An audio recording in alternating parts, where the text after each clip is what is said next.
I've got 6 layers of 19-ounce woven and 2 layers of chopped mat on this section of the transom. And it's not quite there. Well, it is in the middle.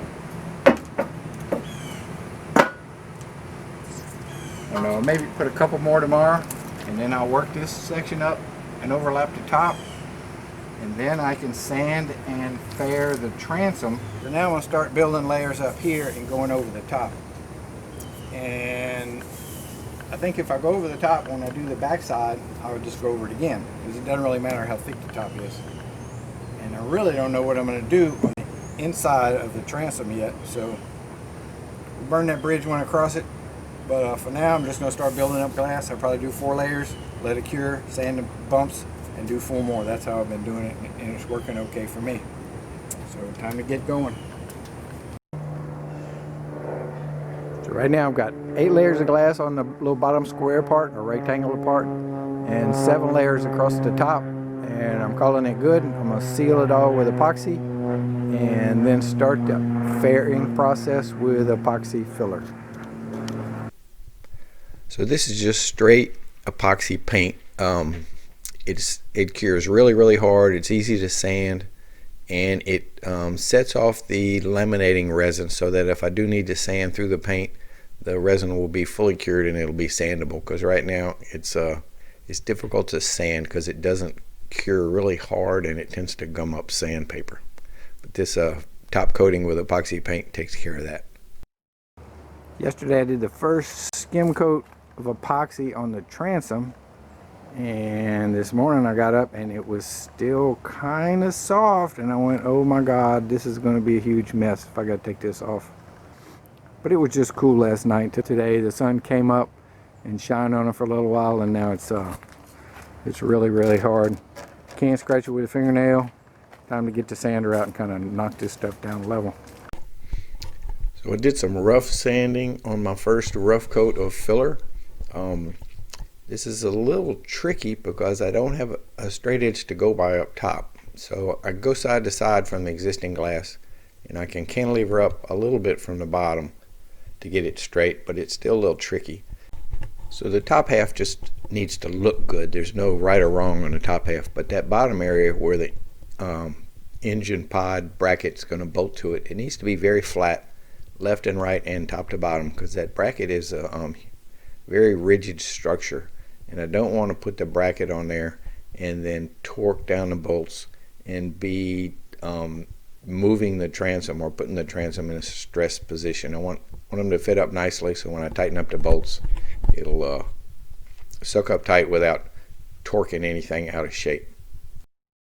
And I am going to move my scupper holes, so I plugged them, and it was easy. I just dipped some chop mat into the epoxy paint and shoved it in there with a screwdriver, and then put some more and put some more and put some more, and just kept shoving it until I couldn't get any more in there, until as much was coming out as going in, and then just ground the top down. Now I just need to finish the top, but it's good. A good patch. Okay, skim coat 3 has cured, and I sanded it, and we're getting really close. Still need some work on this little ridge, but the flat parts are getting really flat. It won't be long. I had one little spot here that didn't want to cure. I must have not mixed it well or something, so I just dug it out and put some new stuff. So I'm getting ready to do skim coat number 4, and it will be that beigey color because I'm out of the gray, so that might be good to highlight different areas. Sorry about the pitiful camera angle, but basically I just put a wad of filler across the top, and then I took the 12-inch sheetrock knife and worked the material down. Now the last coat I worked the material sideways, so I'm trying to alternate to get rid of the waviness.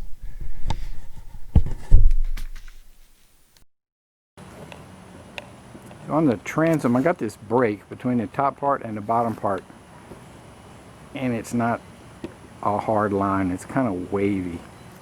So I've got a piece of aluminum straight edge. I got it wrapped with plastic.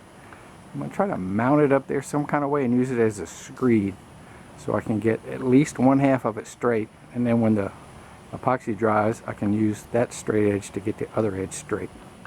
So don't really know what I'm doing here, but we'll make something work. I had to use all my brain cells to figure out how to hold the aluminum straight edge against the boat in the right spot so I could let go of it and do some fine adjustments. But I got it up there, and I got a couple screws in it, so now I can take all my temporary rigging down. We've got it screwed on, and it's straight top to bottom, but it's still a wavy in and out. So I'm going to get some little bitty wedges, and I'm going to wedge it straight, and then I should be able to use that for a screed the next time I put a coat of epoxy up. Okay, the screed system worked. It got the right amount of material where we wanted it. Could have been a little better. One, I mixed epoxy too thick. It was too hard to spread.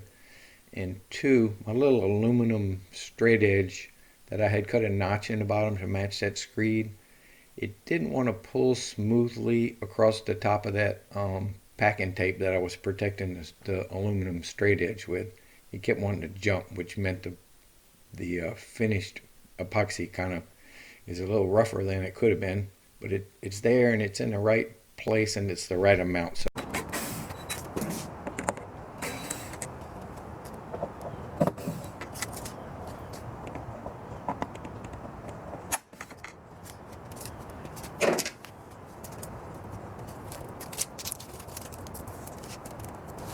Okay, it worked. I got a nice straight line. If I can just carefully sand to that line and then do a couple of skim coats. I'll do a separate one up top and a separate one on the bottom. I think I'll have a pleasing line in the back instead of a wavy line.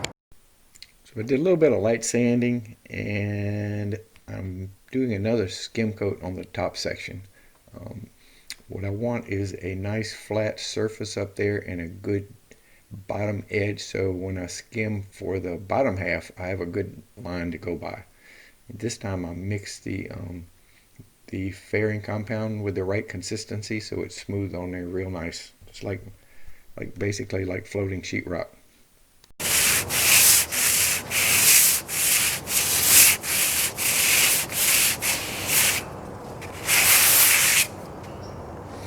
So yesterday I did this same thing and gave this an additional skim coat. So now this line is pretty well defined. So this morning I'll put another skim coat on the bottom. Then my filling operation should be complete. After that, it's just going to be sanding and smoothing. So pretty happy with this line. After I get it all filled, then I'll round this over. It won't be a sharp line, it'll be a round line. But I wanted it to be straight, and before it was real curvy, so looking up.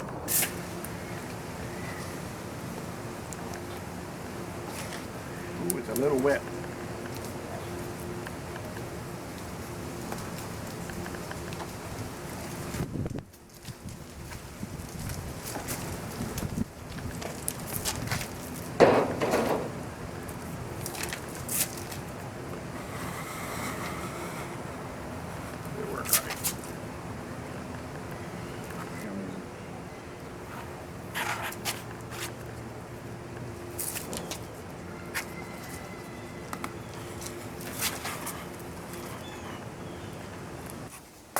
This mahogany is really too pretty to hide under a bunch of fiberglass. But, you know what? Use what you got. I ain't getting no younger, and I've had a lot of this stuff for an awful lot of years. I'm using these boards to span the gap at the back end of the cap where there was a storage box and the cap was kind of weird looking, so that's all gone. So now I have a hole in the cap. And these boards will add some structure, and they also give me support from my fiberglass, which will go on the top and the bottom. And wood makes the best backing for any hardware you might want to put on there. Probably could have a cleat right here, or who knows. So I'm reinforcing that board that I just put in with some glass between the hull and the bottom surface. Glassing overhead is kind of a trick. It's kind of an art. I was getting better at it toward the end. This was made more challenging by the level. I couldn't hardly bend down and see up underneath there without laying down. But got it done, and I had the best luck when I cut the glass pieces into little squares where I can work at little piece at a time, and I just overlapped them So at the end, I should have 3 layers across the length of this little piece of timber. So we got 2 more pieces of quite lovely imported hardwood, a mahogany type wood. And I got this one fit, and it goes all the way back to here, and it goes all the way under the cap to here. So I'm going to glue the heck out of it and clamp it and put screws in it before I remove the clamps. And I've got another one over here, same thing. It comes all the way back to here, and it goes under the rear cap, 7 inches. So I'm ready to go mix a whole bunch of glue and clamp it and take a break because it won't dry till tomorrow. So I bought a bunch of this combination mat. It's woven and chop mat, and it's sewn together, so it kind of has a little bit of body to it. I was thinking this would be easier stuff to mess with on these big vertical interior surfaces. So, you know, how do you do it? Do you wet the cloth first, or do you put it on dry? You can get it on the transom. If you put some resin on the transom, it'll pretty well stick except for overhead. And then you can try to wet it out, but it's really difficult to wet this stuff out when it's in a vertical position. It just takes a lot of rolling. Or you can put a little bit of resin on the back and then put it up there, and then it wets out real easy, but it kind of turns into a limp noodle and is another challenging thing. I think the key is to just put a little bit of resin on the back, not quite as much as I did here. So long sleeves are a must because I was using my elbow half the time to try to hold this stuff up. Another person would have been like splendid, but I didn't have another person. So you just got to fight it. It's cool. The resin gave me plenty of time to work with. I never did get really good at this, but I think I got better toward the end. I put 7 sheets, and they're all overlapping, all different sizes. So it's been a while sitting on my behind right here, trying to get the wrinkles out of this stuff and trying to get it to stay up there. In hindsight, I wish I would have purchased some more of my 19-ounce woven. I think it wets out a lot easier, and since they both turn into limp noodles, I didn't really get the advantage of using the combination mat. And the combination mat uses a ton of resin. I think it's like a ½ gallon per yard or something crazy. But so the combination mat, it's great on flat surfaces, but it does use a lot of resin, and it does cut without all the little strings going every which ways, which is kind of nice. But I think if I'd have just had more of the woven, which I was out of, I think I could have wet the transom, and I think it would have stayed up there because it's not nearly as heavy as this stuff. And then it would have wet out pretty easily. So I'm almost out again. I got to buy a little more cloth to do the seats and the stuff in the back. So I think I'm going to go back to my old standard, the 19-ounce woven.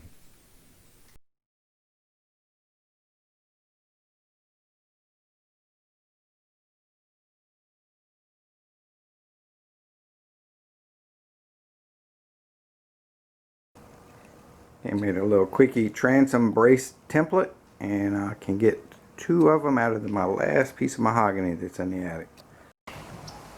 So I cut these braces out of that mahogany plank, and I put them in place, and they're epoxied into place.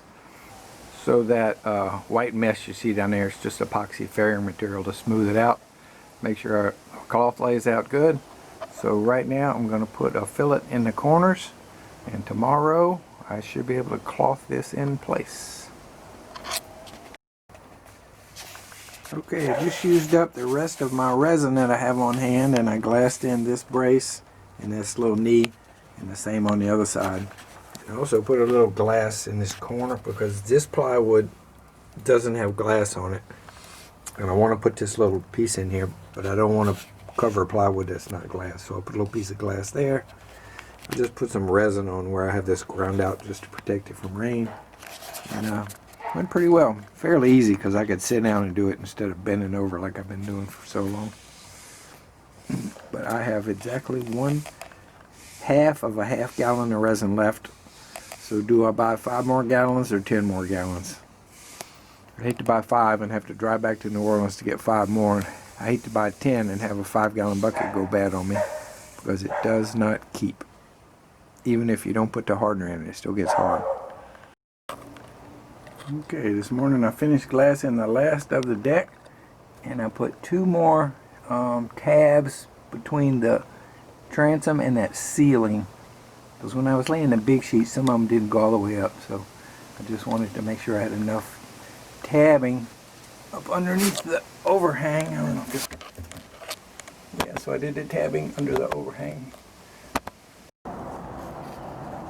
Yesterday I glued this brace on to the inside of the transom with some epoxy. Just put 4 layers of glass on my last piece of framing for the boat, and I think the boat is 100% framed. I mean, I got some closure panels to put back here, but they're more just aesthetics than anything. So this is pretty cool. Went pretty well. Even though I tapered that board on both sides and put a big old round over, it's still challenging to get glass to wrap all the way around without a bunch of air bubbles. I did pretty good. My paint fairy finally had some white paint, so I painted the bilge area here in the back because I'm through glassing. So with just a little bit of sanding on the outside of the transom, we'll be mounting the engine pod. That'll be awesome.